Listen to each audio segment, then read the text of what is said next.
Welcome out to another episode of It's All Been Trucked Before. This time, non sequitur. Yeah, I'm not making a non sequitur. That is the name of the episode. Non sequitur. Voyager. It's all been trucked before. This is not a non sequitur. It may sound like one. Hey, become a Patreon member. Patreon of It's All Been Trucked Before. Patreon.com/IBD. You get everything. You get our videos. You get our bonus episodes, and you get all that bonus content from the mothership as well. It's all been done radio hour. If you haven't been following them or following along with them like you have with us, check them out. It'll be a whole new galaxy for you. This is a different galaxy, different quadrant. This is Non Sequitur on Voyager on It's All Been Trekked Before. Welcome out to another episode of It's All Been Trekked Before. Your skeleton, but not quite skeleton Voyager crew is here. This is Steven. And the skeleton of Keith. We had Keith for a bit last time. If you remember, he tuned in near the end. This time he's here from the beginning. We're still missing Shane these two episodes, which is a shame because, Voyager, I do have it on pretty good authority. He'll be back for the next Voyager episode. We'll have Shane next Voyager, which is not next week, but we'll get to that at the end. We are here to talk about the episode Non Sequitur, First Impressions. It seemed a little disjointed. A little? Yeah, it just kind of... Did it seem like it didn't connect to anything else? It was kind of its own thing. Right. Like kind of a non sequitur? Yes, that's where I was going. Whoa. I'm sorry. My first impression was it seemed odd to be going with this so soon after the Doctor episode, because it felt like, okay, we're doing this now. We're doing another one of these, and I get it. I mean, this is probably the time to be doing some things like that in both cases, what they're doing is essentially giving us more detailed backstory for both characters, right? In a way that is not necessarily organic in the whatever. I mean, it's more organic than having them sit at a table and talk to each other about things like this and just tell stories. And obviously a better TV than doing that as well. It's like, hey, what were you doing before you what you have done, etc. You guys know how much I hate episodes like this. Usually, just tell me what's going on, so you know right away it is. And this one, I wish it stopped a little. We'd gotten to that. I mean, usually I'm like, just tell us what the thing is, and then we can resolve it and get really deep into it. But this time, I still wish it had happened earlier. The reveal wasn't necessarily. I didn't hate it, but it wasn't awesome. It wasn't super detailed. It's like, well, you hit this. It made sense. It made sense in a techno babble kind of way. But I did I'm a sucker for San Francisco. Well, sometimes San Francisco needs some episodes. We know especially if Mark Twain isn't involved, I'm much more likely to like the episode. And I liked learning a little bit more about Harry's past life, but I thought his interaction with it, I don't know if it made sense or not. And so I thought it was okay. I didn't hate it. And again, maybe part of the reason I didn't like how long it took to figure it out was I just wanted more Paris. So there you go. That's not where you lived, though. That was such a dumb thing in the episode that what you said wasn't as dumb as in the episode. That really bumped me too. We'll talk about that at some point. Liked the episode. I thought it was fun. I don't think I agree with Keith. It felt way too soon after Barclay to do it again. Another is this really happening episode? But I liked it overall. I thought it was fun. I liked Kim. I liked seeing his life. Yeah, we'll get into it, but it wasn't bad. We start out San Francisco in the future. Some recognizable landmarks, which made it clear was San Francisco before they said it, but also some things that weren't. That room, though, where they were there. Oh, we saw Libby, which had been mentioned before, but we never saw her. And Libby in this episode was played by Jennifer Gaddy, who's best known for Star Trek The Next Generation, 2 episodes as Bael. She was in Birthright Part 1 and 2. She was the Klingon that Worf had the flirtation with when he was on the Klingon colony. Yep. And then this episode of Voyager, 14 episodes of The Young and the Restless, and 11 episodes of a show called Vice Principals that I never saw. She has 42 acting credits, ending in 2019, even though I don't see a death date on her thing, so it feels like she's kind of done acting. But if you go to IMDb, her first pictures are of her as a Klingon, not Libby. 219 episodes of Search for Tomorrow in 1983, which I think she's my age, if I'm not mistaken. So I think she might have been Search like, for Tomorrow. Oh, I see that. That was her first credit. yeah. She has a couple other credits in the 80s, like 10 Yeah. episodes of Guiding Light, and she was in the Bon Jovi music video for Runaway. But I'm guessing Search for Tomorrow was probably a soap opera? Yeah. And her most recent, I'll say her most recent big credit, quote unquote. My first reaction, the very first opening shot was like, all right, Harry. Good for him with this. Well, we already knew he had this girl back home, right? But I hadn't seen her. This is the classic tale of the young soldier who has a girl back home. He's mentioned Libby before, like in the pilot. He mentioned her. Did he show a picture? No, I don't think they cast her yet. Yeah. So Braden Braga wrote this, and he does like the sex. That's a Braden Braga thing for sure. So my next thing is he's like, well, what day is it today? Oh, it's Christmas Day. No, he says, what day is it today? And she says 49011, which just made me think, when do you think they change the dates over? Like, okay, starting not January 1st next year or whatever however we're this is how we're going to do it. Probably when Starfleet like really took off as a full thing, right? Like, I'm pretty sure in Enterprise they're probably still using Earth dates, but once like the Earth is globalized, Stardate makes a lot of sense. Yeah, I just appreciated I appreciate that question about the date because it immediately establishes it's not a flashback. It's not he didn't go back in time. It's not before he left. It's present for him, meaning it's happening right now when he should be on Voyager. Well, that's what I love next is he's like, holodeck. And I'm like, oh boy, hallucination, some kind of trick. Oh, could be testing aliens. And then he says, where am I? Is this some sort of simulation? And that's when I'm already like, but the longer it went, the more I was like, okay, then it did start feeling like, alternate universe, alternate reality or whatever. So yeah, but to your guys' point at the beginning, and maybe that's why I didn't dislike the episode. I liked learning more about Harry's past life like this. Yeah. Although he didn't seem as enthused about being back there as I was about him being there, except for the part where he takes time out to sleep with Libby. And again, not a judgment. I think that's why wouldn't you? You gotta go with it. I think you put your finger on what's going to end up being wrong with the episode. Yeah. I don't know. It's hard for me to put myself in that position or that place and what would I do or what would I want to do. But it didn't feel like, I don't know. It didn't feel like he had to wrestle with the decision very much. Right. That actually is part of why I really liked this.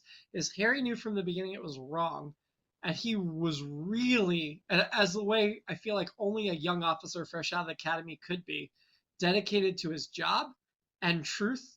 And so all of this, all the temptations like Libby, and these things that would have, I feel like more seasoned officers would be tempted by. He was like, nope, I know this is wrong. I am very full Starfleet. I'm very committed and dedicated. And so I'm going to get back no matter what. And that's part of what I liked about it. It's not relatable for us. I mean, a normal person would want to stay or be tempted to stay. But in the idealistic version of the future, somebody who's fully committed to the mission and to the truth and all of that, like that's heroic stuff. And I thought this really portrayed Kim in that like hero light, and I appreciated that so much. Even though I would have been like, I kind of want to stay. Well, and I guess that makes sense. I mean, do we think Paris is the first big impetus of like this guy's still in prison and it's in terrible? No, I guess he wasn't in prison. He was in Marseille, but yeah, he'd been put out on parole. Yeah, because I wrote, should he want to get back? And I know then he kind of explains it. The other part that I thought was weird interestingly, Brandon Braga, who wrote this episode, we've talked about him a lot, has said, if you're going to do an alternate reality, make sure it's a very good story. This one just didn't turn out very well. And he's wrote it, and I'm disagreeing with him. That's weird. Yeah, well, and this could cut either way. I thought there should have been more urgency from Kim, but maybe this points to maybe there was some conflict within him of like, all right, this all feels really comfortable. Because I guess my number one thing would be, all right, if you're trying to figure out where you are and how to get out of it, well, maybe I'm answering my own question, because part of me is like, should he be going to that meeting where he's like, I have no idea what this is? Right. Should he be trying to figure out how to get where he is and how to get out of here? This is kind of getting to what I was going to say about this. It's the experience was so disorienting. Even even or especially as an audience member. I mean, for him, it probably would have just been maddening trying to figure out how to catch up with what's going on, and it's probably never going to feel right. And just right out of the gate, he's making all the kinds of mistakes you would make that would essentially just ruin that existence anyway for him. And as the further episode went, he'd done just enough where it's probably not gonna be that pleasant after a while. Yeah, and he kept doing the thing where he's like, "Well, I can't tell you everything." It's like, well, maybe you should. Although I don't know. I feel like saying, "Well, I can tell you this, but I can't tell you the rest." Obviously, doesn't help him with the admiral and all that stuff, that stuff. But yeah, just two more things on the San Francisco setup or city setup. I like that they get on a space subway. I like that, although it's really just the subway in the future. Yeah, but did you notice the subway sign? And I picked this up in Memory Alpha. It showed a circle, a triangle, and a square, which was the logo for UPN, which had just launched the Voyager's flagship show. Oh yeah, that's fantastic, awesome. Right? That's one of those little details that you're like, oh.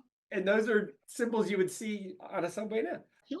So right at the top, when he first walks out the door and doesn't bother to check where he's leaving from, if you learn later, there's an extra goes by and like definitely not from Earth, like all like blue makeup head and all that stuff. And I was just like, so this guy shows up for 4 hours for makeup and he ends up on the screen for a second and a half. So I'm just like, what's that day like? I mean, it might be what we do every day, probably does. I don't know if it pays more, but it just made me think like, if you're that, like, I know the life of other extras. I have friends that have done that, and I guess I've been an extra once or twice, but yeah, I guess if you're getting paid for the whole time you're there, you're getting full day of it and get a side credit. And I also figured it was probably one of they seem to have the regulars that are their extra, their backup ensigns and all that kind of stuff. So it was probably one of those folks, but just made me think, what a weird life actors have, as we all know. Yeah. Oh, absolutely. So they mentioned, first of all, that apartment in San Francisco was so echoey. I don't know if you noticed from a production standpoint. I was like, I'm almost surprised they didn't make them loop and whatever they call the post audio recording, because I didn't notice it in later scenes in the apartment, but in that first scene, it was so echoey. Shane probably would have been flippant. I'm going to be Shane's rep here since he's not here this week and say that was really weird. The explanation that when he says like, well, I was on a shuttle and then I was here, and I was like, yep, you never fly on a shuttle alone back to the ship, right? Yeah. We've heard that before. They talk about a memorial service. Libby tells him the memorial service was just like recently and it was your best friend. Oh, well, also when she gives the dates, according to Memory Alpha, apparently the same start date is given at the end of the Deep Space Nine season premiere. So while we're doing this in air date order, if we were doing it in chronological order in the Star Trek universe, we should have done the season premiere before this. But that's the very next episode we're going to watch. So close enough. We get to Starfleet headquarters, and Harry Kim is an engineer, which he is not in classic timeline, and also has just gotten a promotion, or is up for a promotion after being denied to Voyager, which now I'm like, man, I don't know if this was a positive fantasy the aliens made, like we're going to give you the best world we can, but it also kind of feels like you should have been not got on Voyager. You would have had a better life and a better career if you just stayed away from Voyager. I mean, it's the menagerie, right? Yeah. Yeah. I mean, I guess it really depends on what is better. I mean, would that be more interesting or, So, I mean, he gets promoted. He's got an interesting job. He's like considered a genius in his field, whereas on Voyager, he's just a lowly ensign. I mean, perhaps if Voyager had stayed in the Alpha Quadrant, he would have really risen in reputation and been able to advance. But because he's on Voyager, he got stuck as an ensign for 7 years and was overlooked. So, plus he'd have to be with the woman he loves and get married to her. Yeah, but it's like a better life. It's like you're establishing like a sort of like a 1-to-1 ratio as far as better rank means better life, as opposed to just rank, but that's one component. Well, yeah, but I'm just saying that doesn't necessarily mean more successful to someone who wants to be adventurous. True, that's a good point. Is there an argument that this is the actual timeline that should be, and the other one is the one that shouldn't be? So there's that as well, because I Is one when inherently better? Yeah. right when you were saying that the aliens made this form, or is that what you're conjecturing at this point in the episode, or did they ever establish what happened? Because I thought that this was just sort of like it just happened. I thought. So I thought the way it explained it was like they took him out of time, and by taking him out of time, he kind of reset the whole timeline. Like I felt like this was the actual timeline now. Sort of like, well, I don't know if I don't want to say Back to the Future because it wasn't like a split off that went around parallel. I did not get the impression that the regular timeline still existed. I got the impression that when they put him here, it actually altered the timeline. Right. But it could have been a fantasy that wasn't real. It didn't feel like it was. I don't think it was a fantasy that wasn't real. Which would have been, I think, an easier decision point. If a we can fantasy jump, that isn't real versus, right. I mean, if we can jump ahead to what the aliens were explaining, or one of them, their representative, it sounded as though there was some sort of anomaly or some sort of like they were using these. It's like he slipped into one of their workshops or something, like a workbench or like a tool chest of some sort, and something that wasn't supposed to be usable by a human, and that was the result of it, like some sort of accident that occurred. That's not the impression I got. The impression I got was they actually live in these pockets. It's not an experiment or a whatever. No, he hit some sort of nexus point that shot him there. Time stream, they call it. Yeah.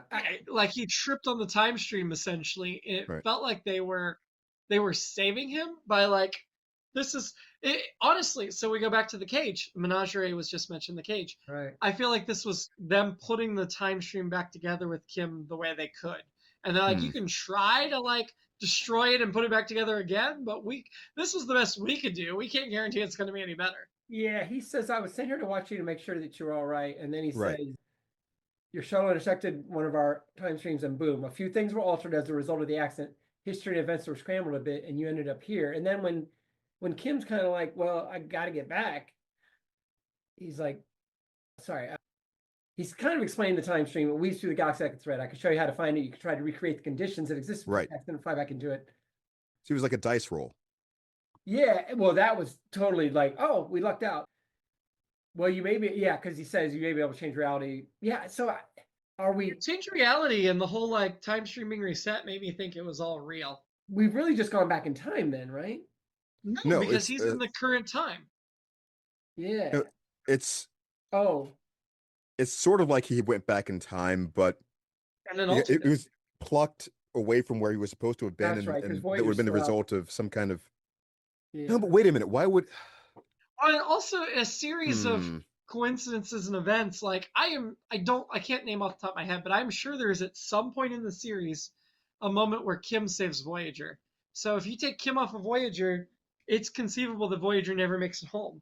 I feel like the most likely scenario is Voyager doesn't make it home, and it has to have just the right circumstances to make it home as it does. I mean, by removing Kim, I think you're sabotaging Voyager's chances of getting home, at least in the same time frame that it actually does.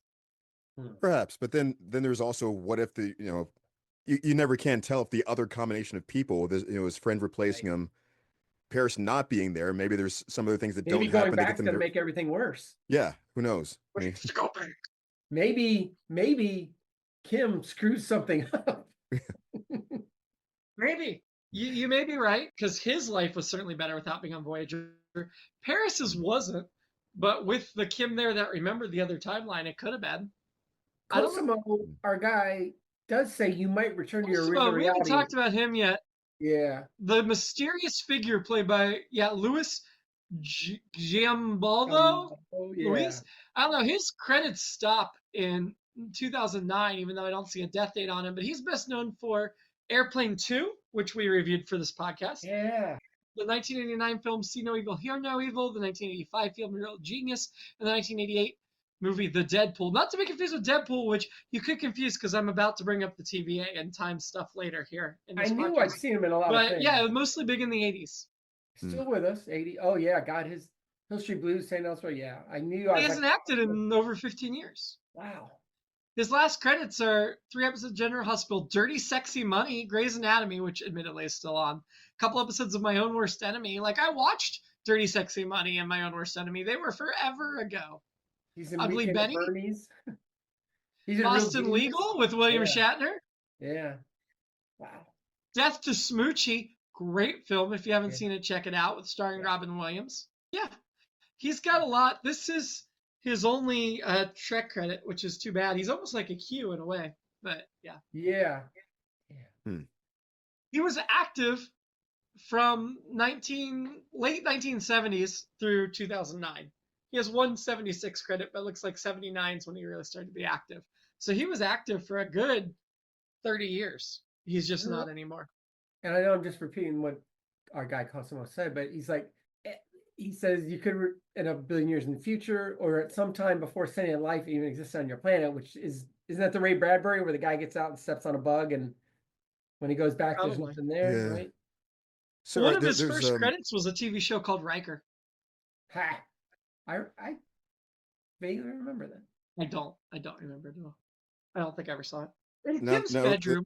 Now that we're talking through it, and we can't come up with like a logical. I mean, just trying to explain, the point A to point B kinds of things. I feel like, I mean, that's dragging it down for me in the sense that the explanation doesn't logically follow for what ends up happening there. I mean, it was, they want to tell this story, they get a vehicle to do it, but they just need like maybe a couple more sentences if you're going to try to use this kind of hyper scientific thing that has happened, this advanced thing, or I don't know. They make it seem it's sort of like a very hand wavy explanation. Yeah, I thought so too. Like, you might luck out and you might not. You got to make it a little. It was a little bit of magic, right? Like, well, we have to do everything exactly the way it was before. I was like, okay, but there's, I don't know. I feel like if you're going to set up something like that, then you at least have to maybe give Harry like a tool of some sort, some sort of way to precisely recreate these events instead of just sort of like kind of jumping at it. And well, it happened to happen just perfectly to, reset everything for the next episode. And at the end of the episode, and I very much enjoy Paris and Kim always, and they're going back and forth like da da da, and they're yelling stuff back and forth, a lot of techno babble, and it makes a lot of sense until eventually it's like, what are you guys even talking about? It's like, we got it. This is the da da da da da. But I enjoyed their interaction there. The one other thing about our boy Cosimo, I hated that his Kim's favorite drink was Vulcan Mocha. I did not like that. So my next note has to do with Kim's apartment. So we're back to Kim's apartment. This is still pretty early in the episode. I did not like the design of it because of the acoustics. There were no end tables. There were just lamps next to the bar. So there's no place to put like an alarm clock or a book or some glasses or whatever. Those are obsolete. The back was to the view. If I have my bedroom with that window, I'm facing the bed so I can look out. I'm not turning my back to it. It just did not make any sense for me. Also, he's seen it 1,000 totally times. ignored Libby, and it's wearing just a towel, which also doesn't make a lot of sense. I appreciated them going for the towel thing. I think that is the part. They just ignored it. They went for it, but they didn't do anything with it. Isn't that where she says, "What can I do to help?" Yes, but like nobody ever mentions the towel. It's not a sexualized scene. It's very much right. Well, yeah, and I guess that part makes sense to me that he feels very comfortable. It's like, oh, this is what I was doing 6 months ago or whatever. But she says, but it wasn't 6 months ago. Remember, he didn't go back in time. It's an altered timeline. This is the trouble that I'm having right now with that explanation. In his life, he hasn't seen her in a year or 6 months or whatever. Right. In this altered timeline, he never left, so he's been with her for the last 6 months. Well, to her, but not to him. Right. So without the memories of those things, it's all kinds of things like this. Or I understand the convenience of it. I just wish that they could have explained just those two things. If you could have just said what specifically changed that got him not to, or that didn't. You know what I'm saying? Why didn't he qualify for Voyager this time? Why was it denied? Yeah. They don't explain that at all. And what got shuffled? Maybe even if you say it was a bug or a butterfly or anything, that would have been, oh, that's cool, something. Why doesn't he remember what's happened between that? And how could he just jump and then be there? Is he replacing a different Kim? Is his consciousness going into this place that is? It feels very much like Kim was on the razor edge on whether he was accepted to Voyager or not. And in this version, he wasn't. And then Kim was also on the razor's edge of his career, where if he hadn't been accepted to Voyager, he'd have a totally different career. So two major changes there. The other thing in the apartment, that clarinet stand, the clarinet was like laying down at an angle. Maybe they've updated clarinet stands by the 24th century, but I play clarinet, and the clarinet stand is an up and down, like just piece that you set it vertically on. I did like Harry be like, oh, I know how to play this kind of a thing. I did like that moment. Yeah. See him play the clarinet later. As a clarinet player, I always related to that. Yeah. No, was the idea though that his body in that reality knew how to do it, even though he consciously didn't, or did he actually remember playing the clarinet before he left? He knows how to play clarinet on Voyager. Yeah. Okay. All right. So yeah. They mention in the pilot that like his mom had says clarinet because he left it at home, and because Voyager got sent to the Delta Quadrant, he never got the clarinet. Got it. That's like a plot point mentioned before. Yeah. No, he's been a clarinet player forever. So when she's in the towel and says, "What can I do to help?" I was like, "Well," and then we got there, but she says, "Just," oh no, he says to her, "Just tell me you love me," which makes me think of the song "More Than Words" by Extreme, if you guys remember that from the early '90s. More than sing it, I might know it. Yep, sued. So all right. Essentially, I don't know why I go. Is that it? He says no, that's Billy Joel. Oh yeah, you're right. I love Billy Joel. Yeah, so Billy Joel's one of my favorites. So this girl I dated after the end of college, whatever, she was like, "Yeah, that whole deal with that song is," he's like, "Yeah, saying you love me is great, but you got to do more than words." And she's like, "All he's saying is have sex with me." And I don't think that's what he's saying. He says, "Just tell me you love me." And then, eventually she said, "Don't ever leave me again." But then in the next scene, the next time they're together, she's like, "Where are you going?" "Marseille, France." "What for?" "I've got to see Paris." "But you said you were just going to Marseille." "It's a long story. Trust me, okay?" "Okay." Yeah, the fact that he found Paris and France in Marseille. Yep. But how do we not? I never got that joke. We already had this bar from Marseille, France in the show, but I did not get the joke until this episode. And I was like, oh my God, are you really going to find Paris and France in Marseille?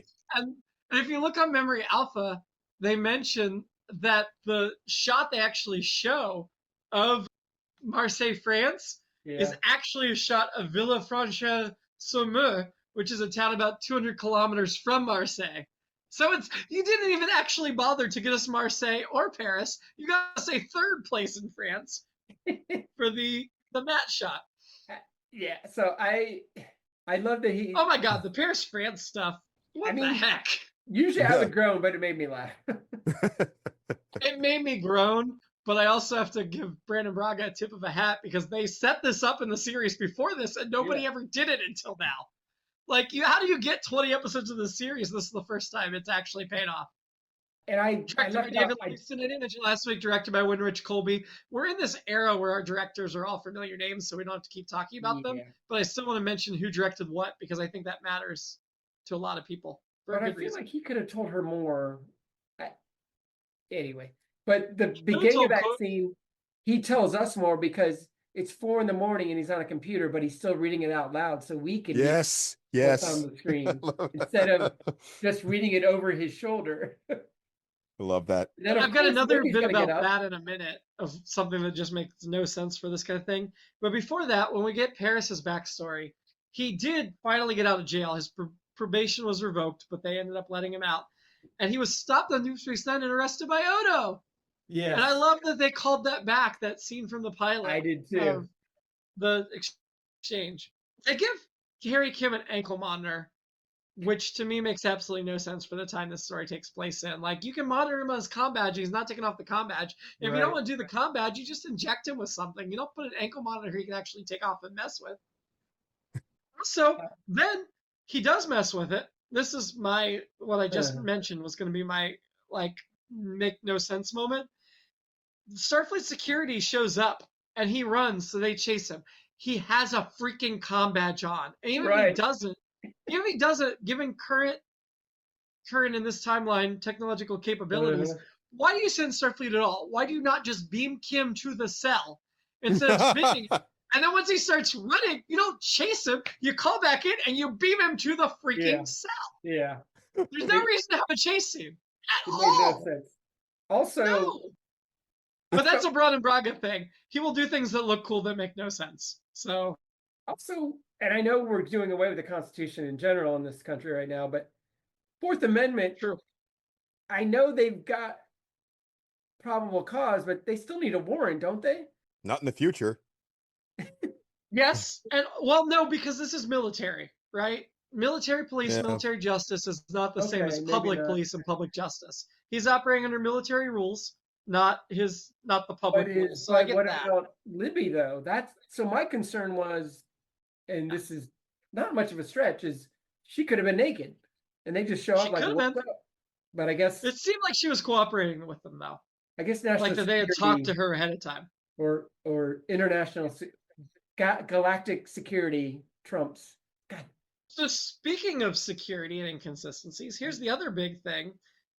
Tom Paris shows up, which is unexpected and weird and whatever. But then he's like, I've got this portable transporter. I can just beam you straight into Starfleet headquarters, because apparently there are no protections against that. Except it turns out there is an alarm, but it takes them a while to respond to it. Why is there not a transporter shield over Starfleet headquarters? You could just beam in a bomb, and by the time you respond, it's already blown up. It makes no sense. Even if it's peaceful, you need some sort of security. And but nobody would do that. You watch Star Trek Into Darkness? Which doesn't count. Not anymore. Don't they show Harry taking a shuttle to Marseille?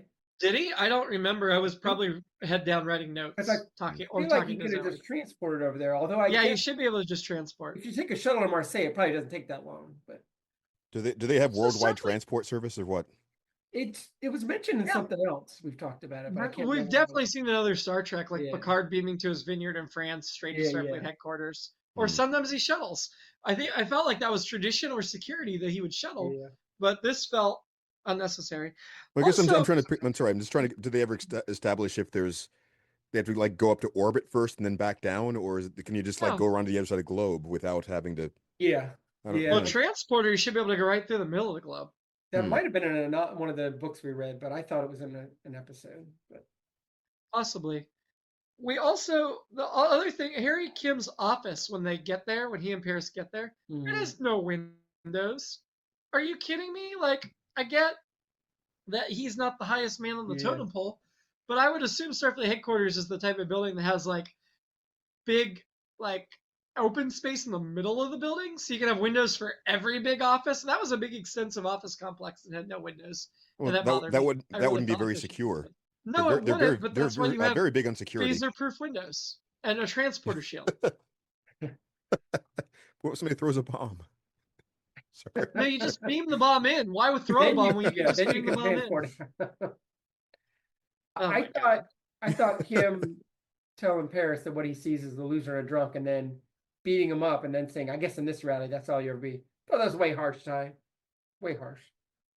This is part of what I was talking about last week, though, that if somebody gives Paris a chance or shows that he believes in him, even when he's insulting him, Kim's saying, like, I know you're better than this, Paris shows up, and he's there. And that part I got, like, even to the fact of heroic self-sacrifice, is not consistent with the Paris we meet in the pilot, but is consistent with the Paris that we've had since then. Yeah. I love all of that. I want a Paris Kim buddy comedy. I just want 2 hours of these guys. I feel like we get episodes of that. Yeah. Yeah, we're gonna get episodes of that. They're besties. Wait, sorry, I don't remember the pilot well enough. I mean, I'm just all kinds of things are just in my head anymore. But I mean, just was wondering if either of you knew offhand if somehow Kim not being on Voyager directly affected Paris not being on Voyager, or was it just another one of those random things that they happened to dice roll at the same time? Yeah, I mean, it's possible because Paris protected Kim and then they went off together, maybe if Paris had hung around in the bar later, he would have done something that got Odo's attention. So I could see that being without too much of a stretch. There was nothing established in canon, but I could see that very easily without being too much of a stretch. Like, well, Kim was there and they'd already had the like exchange, and so Paris went off with him instead of sticking around and doing something jerkish, which Paris would definitely do left to his own devices at that point in the series. I don't know. For some reason, I'm remembering him being in jail and them getting him out for some reason, and I can't think of why I'm thinking that. Was he in some sort of prison colony? It feels like they needed to get him. He wasn't a prison colony when we meet him. Janeway got him on parole to go on the mission to find the Maquis because it was his old cell. Right. Okay, so why would that have had anything to do with Kim? Was he with them? Did he talk him into? No. We're on Deep Space Nine in the pilot. Oh, you're right. That in Voyager's pilot caretaker, Tom Paris was apprehended by Odo on Deep Space Nine after getting into a bar fight with a Ferengi, which led to his parole being revoked. Oh, that's just non sequitur. Never mind. Yeah. That's right. When I Google AI, gives us the non sequitur explanation. Yeah. But I would assume because he saved Kim and then they went and bonded, he didn't stay in the bar and get in the bar fight. Oh, so, but, Because Kim was on the station, Quark tried to swindle Kim, Paris saved Kim, they bonded and hung out. Without that bonding and hanging out, left in the bar, Paris might have gotten the bar fight the way it shows. Okay, but they had already gotten him out of jail by then. Or to do the, jail in New Zealand. On Earth. All right. I see. I don't think there was that point in time where I can buy that. This is also the only appearance on Star Trek Voyager of a runabout, which they definitely went right across the soundstage in Bar Deep Space Nine's runabout set. I like that we got to see Kim and Paris as a good team. I did think it was very odd that Paris is like, okay, we're about to hit 4, 3, 2, and I'm like, what kind of countdown starts at 4? You start at 5 or you start at 10? Am I wrong? No, it's more of like maybe a TV production thing. It's a silent 5. So I felt like there was a 5, and they probably cut it for time in their editing. Actually, I guess it would make more sense not to say the 2 or the 1. When we finally caught up with Voyager, we had 5 main casts on the bridge, including Milana Torres, who we've seen on the bridge before, but isn't typically there, except during like extreme emergencies. It felt like we got to pay as many or work in as many main cast members as we can because we're paying them anyway. We can't work in the Dr. Kessler Neelix, but we're going to make sure everybody else is on the bridge. And then when Harry at the end tells Paris that he owes him 1, no, he owes him more than 1. The only reason I excuse that is Paris is such a douche that he probably tells Harry he owes him 1 way more often than he does. And so it's like, okay, just saying you owe 1 is probably a good move based on who Paris is. But I feel like Paris being willing to sacrifice his life on just taking Harry's word on faith means he should owe more than 1, right? That's classic Star Wars, Han Solo. That's 2 you owe me, kid. Alternate episodes. I had 2. 1, Kim was just grateful to be home with Libby, as most of us would have been, and just didn't fight the alternate timeline. But then the other is, especially with this credit of the Deadpool for one of the guest stars, it's the TVA. It's Deadpool. It's you mess with the timelines, the sacred timeline, the connecting threads, that Harry Kim gets pulled into the TVA and he has to decide if he's going to be a being that jumps between threads or if he just goes back to his regular timeline. And that would have been a cool spinoff of Harry Kim working outside the timeline as an officer of the TVA. You keep mentioning the guy Bird that's on Voyager now, right? Danny, what about Danny? His best friend Danny is not on Voyager now. He was on Voyager instead of Kim in this alternate timeline. Right. That's what he's talking about. If he stays, then Danny Bird's stuck in the Delta Quadrant. Yes. That's the other aspect we didn't even touch on. Was by going back, you save your friend. In a way. There were guest stars we haven't talked about yet either. But if you have anyone that's going to do that, and I'll do the guest stars. If he says, hey, man, they're out in the Delta Quadrant, maybe they can help get them back sooner? I don't know. But I was going to say, my alternate episode is we just follow Danny Bird here on Earth. Yeah. And it's like they're doing like a reference to an episode we don't even know. So it's like it's already an alternate. Reverse there could have alternate. been an alternate version of this made where it does follow Danny Bird on Voyager instead of following Harry Kim on Earth. And it's just like everybody treats him like he's always been there. We did a Next Gen episode like that, where somebody's just suddenly on the ship, and Riker's like the third or second officer instead of the first officer. Guest stars we didn't talk about. Mark Keeley played Lieutenant Laska, who was the lieutenant that kept pressuring Harry to like do the right thing. This is your career. He's best known for The Edge, The Judge, Bruce Almighty, and this one episode of Voyager. He only has 54 credits. His last one being in 2014 for The Judge. He was also in one episode of the Charlie's Angel reboot in 2011, and 4 episodes of 24 in 2009. He looked sort of familiar. Seems like he's still alive, but yeah. Also, we had Admiral Strickler, played by Jack Shearer, who inexplicably plays a second Starfleet Admiral here, coming up very soon. So he's best known for playing this other Admiral, Admiral Hayes, who first appears in Star Trek First Contact, which will be next season on the podcast, like a year from now. But then he shows up in DS9 and 3 episodes of Voyager as Admiral Hayes. So why did they not just make the movie and Deep Space Nine Voyager appearances Admiral Strickland? Why did you create this new character of Admiral Hayes? Especially when the film being his first credit for the character, why not just use the character you already have for him? I remember him from a lot of things, but he was in the Seinfeld. Very familiar. The Barber. In fact, he's the B storyline, but I think it's better than the Barber storyline. So he's the guy that George goes to interview, and it's going well, and then in the middle of Mr. Tuttle, played by Jack Shearer, gets a call and leaves immediately. And so George is not sure if he was hired or not, so he just decides to show up. And so he's working for a week or whatever, and gets handed the Penske file, doesn't do anything with it, but the Penske people are thinking of hiring him. And then eventually, of course, everyone figures out that George doesn't know what he's doing, and it's just never even got hired or whatever. So, and the company goes under. That's right. So they can't hire him anyway. That's what it was. Anyway, so I immediately recognized him from that, but among other things. So also he played Justice Antonin Scalia in 2 episodes of Boston Legal. Okay.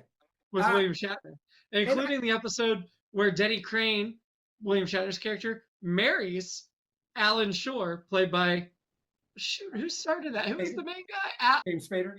James Spader and William Shatner get married in the end, and he played Scalia in that episode. Ranking the episode, who was your annoyance? Harry.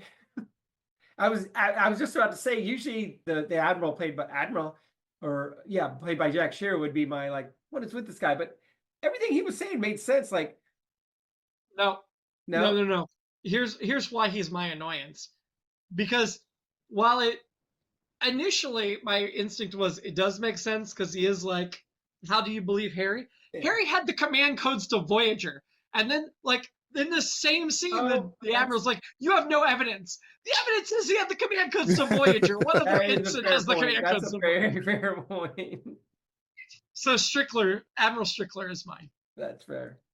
It's a little bit of both. I mean, that conversation, I think, illustrates a lot of my problem with what was going on there. It's just, it wasn't, none of the characters seemed to be able to reason through things in the way that they should be able to under those circumstances. And it's just, it's as if the writing just couldn't, like they weren't really quite capable of fathoming how things were coming together. You know what I'm saying? We've got these ideas, but they're not really thinking through logically what these people would do in those circumstances. Really, it was more just I think there's like a showcase first, and here's a hand wavy thing to get there, and then. Like I said, I felt like if Kim just gives people just a little more information, they might be more inclined, because he just tells her he's going to Marseille, and she's like, okay, I trust you. Well, trust her with everything then. Well, honestly, Keith. And isn't she still waiting for him? Or maybe she isn't. Yep. Yeah, she is, as of right now. Okay. Honestly, Keith, the great ideas, the thing you don't think through and make sense, is kind of a hallmark of Brandon Braga post-Star Trek. So I don't know if you want to choose the writer as your annoyance, but choosing Brandon Braga is not out of left field. I feel like he was much better on he wrote Generations of First Contact and All Good Things, the series for Now Next Gen. But all of those he collaborated with Ron D. Moore on. And I feel like when he was collaborating with Ron D. Moore, he had somebody that reined in his crazy ideas and made them make sense. And once you take him away from that, now granted, Braga at the very end does become a co-showrunner on Voyager and a showrunner for Enterprise. So we're not done with Braga. But all of his shows he made after Star Trek have that like great cool concept that does not actually work because you don't put enough thought into it. I think that we've seen episodes like this where there's some reasonable doubt and then some reasonable explanations where some of the people come around and is like, okay, let's think about what this means. And then there's Harry has a clear choice to make, and you work through those drawbacks or whatever the pros and cons, and then they come up with a plan to do it together. And he tries it or he doesn't. As opposed to this, the forced chase and timeline. The urgency. Yep. He's essentially burning down his life there anyway, to the point where I guess in some ways that helps. I think that is something that distracts the audience from dwelling too much on whether or not he should want to stay, because it just doesn't seem like he could anyway. Yeah. So is it Brown Braga? Is it Harry Kim? Who's your annoyance? Well, I'll go with Braga this case, I think. Braga. I absolutely understand that one. Who are you having a drink with for non sequitur? Paris. I'm having a drink with Libby because she's going to be sad that Kim's gone again and she needs a drink. And also she's attractive, but that's not the only reason. I want to be a good friend. I'm having a drink with Marseille instead of Paris. In this timeline, then, she just thinks does she think he's dead? Yeah, I mean, so in this episode, they established that they already had a funeral for Voyager after they've been missing about 6 months. Right. We're going to eventually catch up with what's happening on Earth and what they're thinking and all that, but we're not there yet. We're gonna check back in with Libby and Mark and everybody that's been left behind at some point. This is the timeline, so now she's lost him twice. But she doesn't remember losing him the first time.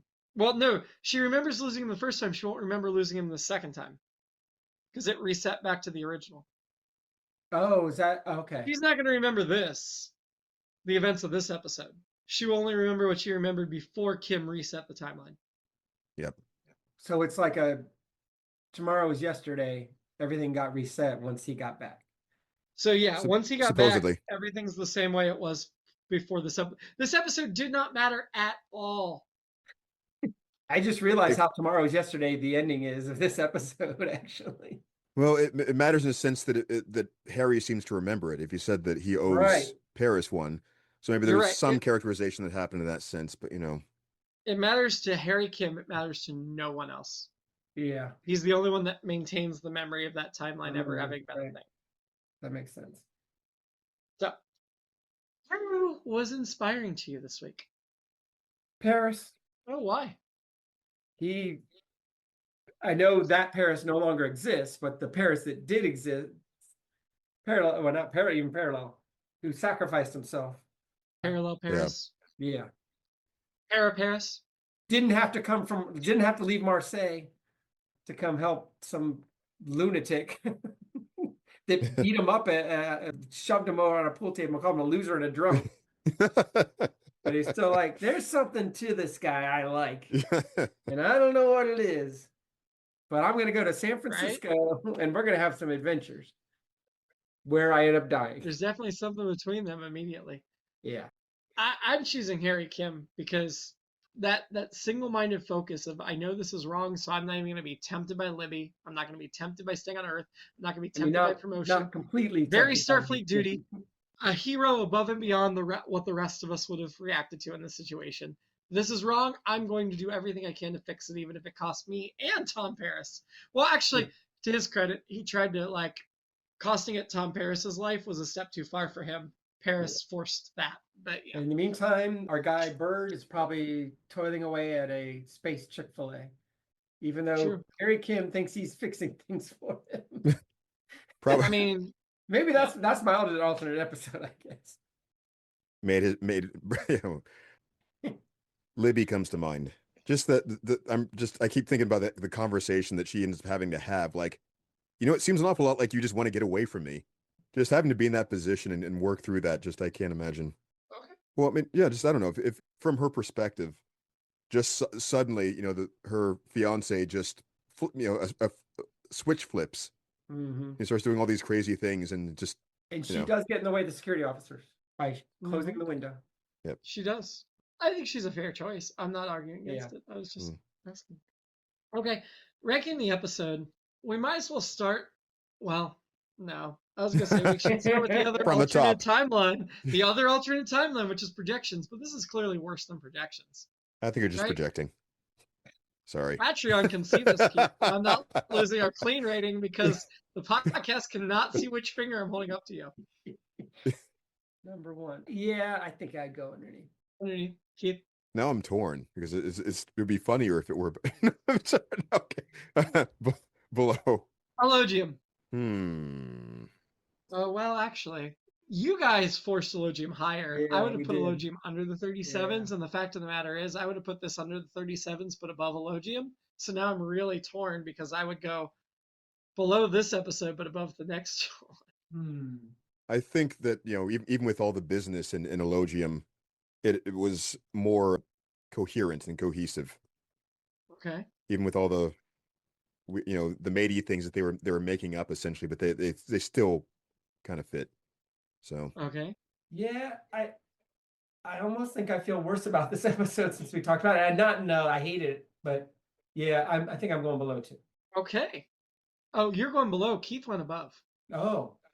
No, I was going below. Oh, you were going below Elogium? I thought you said this was more coherent. I'm sorry. No. I'm saying Elogium was more coherent because of all the even though they kept throwing business at us with the hands and all the different mating rituals and so on, and the space whales.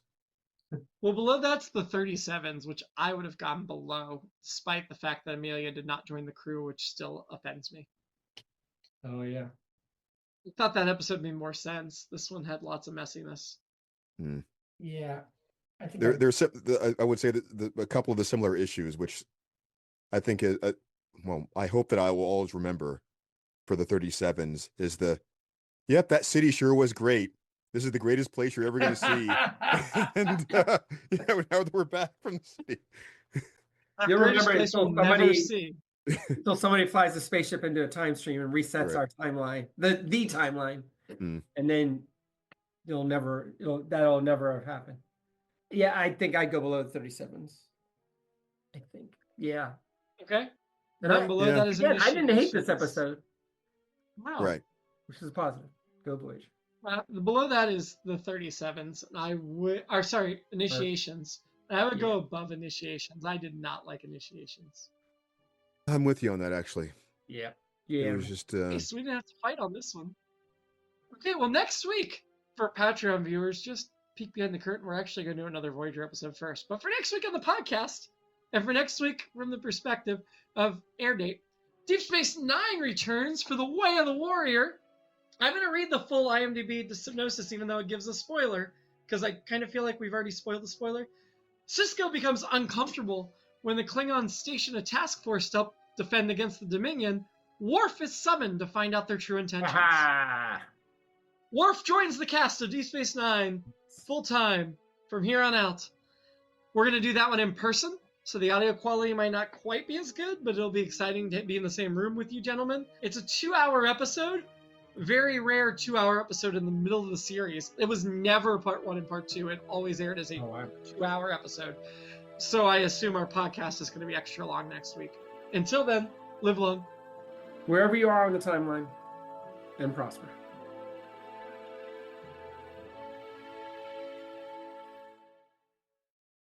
It's All Been Done presents Who's Got the Time?